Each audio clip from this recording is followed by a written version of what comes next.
और पड़ोसियों, कैसा रहा संडे? सब कुछ ठीक ठाक है? ऐसा हम नहीं बोल रहे, फॉर्मर क्रिकेटर इरफान पठान बोल रहे।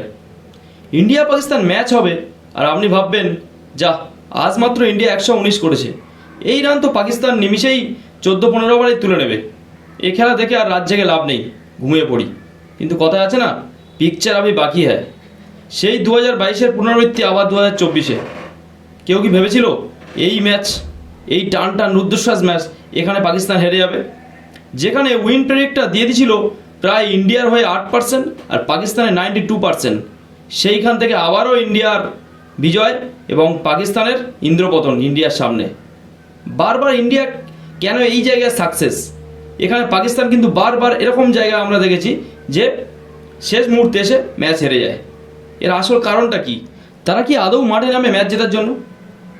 প্রথমত, যে কোনো টিমের ক্যাপ্টেনকে সেলফলেস হতে হবে। আপনি যদি সেলফিশ ক্যাপ্টেন হন তাহলে কিন্তু আপনার টিম পিছিয়ে থাকবে। বাবর আজম আমার মনে হয় না তিনি সেলফলেস ক্যাপ্টেন্সি করেছেন, কারণ তিনি প্রত্যেকবারে তার নিজের জায়গায় তিনি ছাড়বেন না। বাবর আজমের উচিত ছিল রিজওয়ান আর ফাকার জামানকে ওপেন করিয়ে তিনি নিজের নাম্বার 3-এ আসা, তাহলে টিমটা অনেকটা ব্যালেন্স পেত। কারণ তিনি জানেন তিনি পাকিস্তানের সবচেয়ে নির্ভরযোগ্য ব্যাটসম্যান, কিন্তু তিনি সেটা করলেন না। তো তাকে যদি ওপেন করতেই হয় তাহলে অন্তত ফাকার জামানকে 3-এ নামানো উচিত ছিল, কারণ তিনি ভালো করে জানেন ফাকার জামান ইন্ডিয়ার বিরুদ্ধে 3-এ কত ভালো খেলেন। চ্যাম্পিয়ন ট্রফিতে এর আগে আমরা দেখেছি কিভাবে তিনি ইন্ডিয়ার বিরুদ্ধে ম্যাচ ছিনিয়ে নিয়েছিলেন একাই। তাহলে যেখানে তিনি 3 নম্বরে ভালো খেলেন তাকে 4 নম্বরে নামানো হলো। বাবর আজমের উচিত ছিল রিজওয়ান আর ফাকার জামানকে ওপেন করিয়ে তিনি নিজের নাম্বার 3-এ আসা, তাহলে টিমটা অনেকটা ব্যালেন্স পেত। কারণ তিনি জানেন তিনি পাকিস্তানের সবচেয়ে নির্ভরযোগ্য ব্যাটসম্যান, কিন্তু তিনি সেটা করলেন না। তো তাকে যদি ওপেন করতেই হয় তাহলে অন্তত ফাকার জামানকে 3-এ নামানো উচিত ছিল। পাকিস্তান হারার আরেকটা মূল কারণ হলো বাবর আজমের সেলফ কনফিডেন্সের অভাব।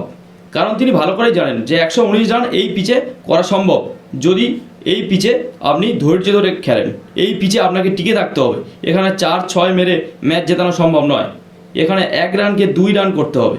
এখানে আপনাকে ডবল রান নিয়ে আপনাকে ম্যাচ জেতাতে গেলে আপনাকে অনেক ধৈর্য ধরে খেলতে হবে, পেশেন্স রাখতে হবে। কিন্তু এখানেও তিনি ব্যর্থ।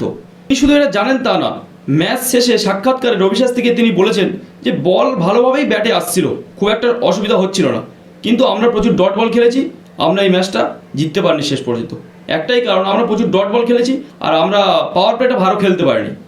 তাহলে এখানে তো আপনাদের ব্যাটিং বিপর্যয়, তো তাই তো আপনাকে নিতেই হবে যেহেতু আপনি ক্যাপ্টেন।